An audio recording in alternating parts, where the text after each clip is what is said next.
The rain fell softly that evening, painting the city streets with reflections of broken dreams.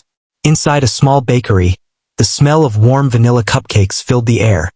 But behind the counter stood a woman whose eyes carried the weight of years, sorrow wrapped in a quiet smile. Her name was Lillian Carter, a 32-year-old single woman who had spent the last 3 years trying to rebuild herself after life had ripped her world apart. Once, she had dreamed of being a mother, of laughter echoing in a cozy home. But after losing her fiancé in a car accident just weeks before their wedding, she had buried her heart alongside him. She thought she'd never love again. But fate, unpredictable and wild, had other plans. Before we dive deeper into this touching journey, take a moment. If you believe in kindness, second chances, and the power of love to heal even the deepest wounds, please like, comment, share, and subscribe. It helps spread more heartwarming stories like this one to people who need a little hope in their day. Lillian's life had become a series of quiet mornings and long, lonely nights. Her bakery was her only companion, a place where she poured her emotions into cakes and cookies for strangers who celebrated birthdays, anniversaries, and weddings. She smiled for them, even when her heart ached. She told herself that was enough. But every time she watched parents come in with their children, laughter bouncing off the walls, a sharp ache stirred in her chest. One cloudy afternoon, just a week before Valentine's Day, a little boy no older than 6 wandered into her bakery. His clothes were slightly damp from the rain, and his wide blue eyes sparkled with curiosity. He stood on his tiptoes at the counter and looked at the cupcakes with such wonder that Lillian couldn't help but smile. "Are you here with someone, sweetheart?" she asked softly. The boy shook his head. "My daddy is parking the car," he said, his voice sweet and innocent. "It's his birthday soon. I want to buy him a cake." Lillian felt a warmth spread through her chest. "That's so thoughtful," she said, leaning closer. "What kind of cake does your daddy like?" The boy tilted his head, thinking. "He likes chocolate, but he's always sad lately. Maybe a cake will make him happy again." Those simple words pierced her heart like a blade wrapped in tenderness. Before she could respond, the bakery door opened again, and a tall man stepped in, drenched from the rain, with tired eyes and a faint smile. He looked like someone who hadn't slept well in a long time. "Eli," he called gently, "you ran ahead again." Lillian looked up, and for a moment time froze. His name, she would later learn, was Grant Mitchell, a 37-year-old widower raising his son alone after losing his wife to cancer 2 years earlier. The way he looked at his son, the way he smiled through his exhaustion, it reminded her of everything beautiful and heartbreaking about love. Grant apologized for his son's excitement, but Lillian brushed it off with a kind smile.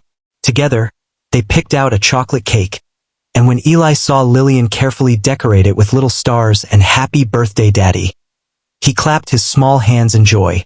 When they left, she thought it was just another fleeting encounter. But destiny has a way of finding the cracks in our walls and slipping through them quietly. The next few days, Lillian couldn't stop thinking about that little boy and his father. Something about them lingered in her thoughts. The sadness in Grant's eyes, the innocent hope in Eli's voice. She told herself it was nothing, just a passing moment. Yet, a part of her heart whispered that maybe, just maybe, the universe was nudging her toward something she didn't know she needed. A week later, it happened again. The same little boy appeared at her bakery door, this time holding a small handmade card. "Hi, Miss Lillian," he said brightly. "I made this for you." Inside the card, written in messy crayon letters, were the words, "Thank you for helping me make Daddy smile." Her throat tightened. Beneath the words was a drawing, her, the cake, and Grant with his son. Before she could even gather her thoughts, Grant walked in behind him, looking slightly embarrassed. "He insisted on bringing that to you," he said with a shy laugh. Lillian smiled. "It's the most beautiful card I've ever received."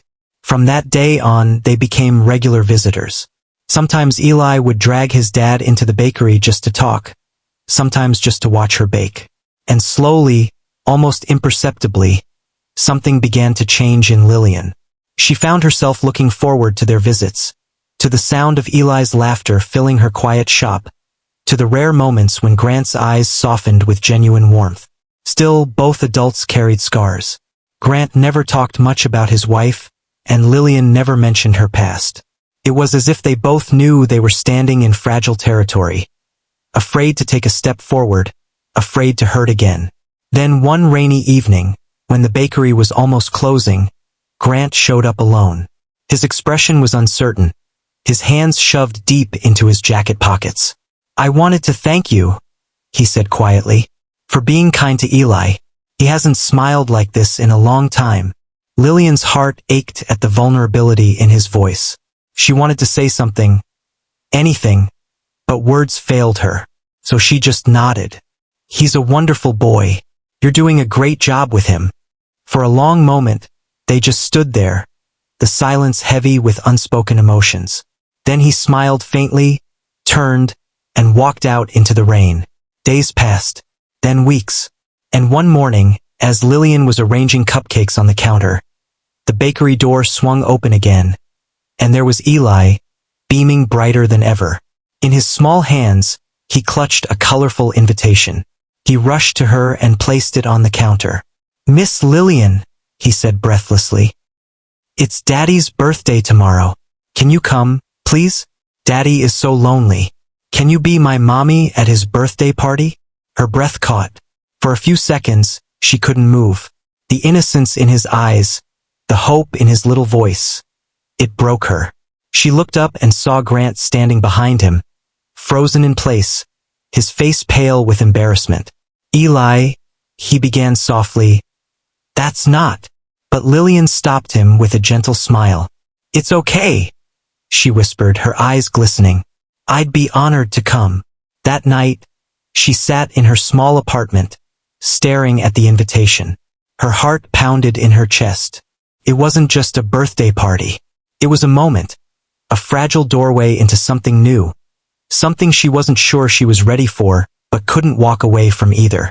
The next evening, she arrived at their modest home with a small gift and a trembling heart.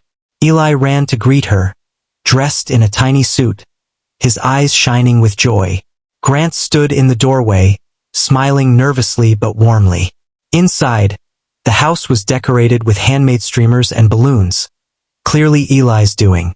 It wasn't fancy, but it radiated love. As the evening unfolded, laughter filled the air.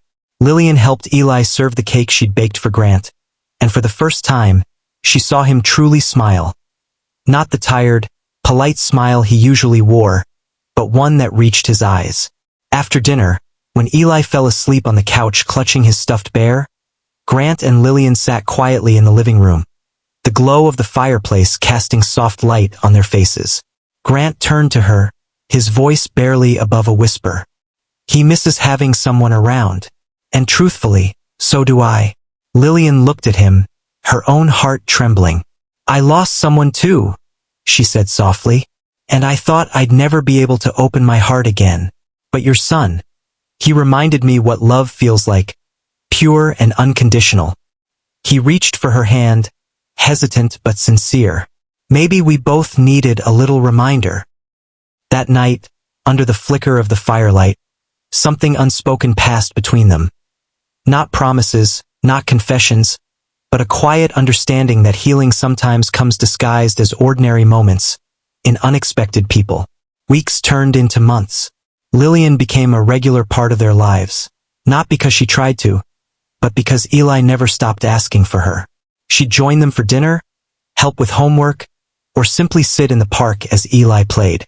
Slowly, she found herself smiling again, genuinely, deeply, and Grant, once burdened by loss, began to laugh more, his walls crumbling piece by piece.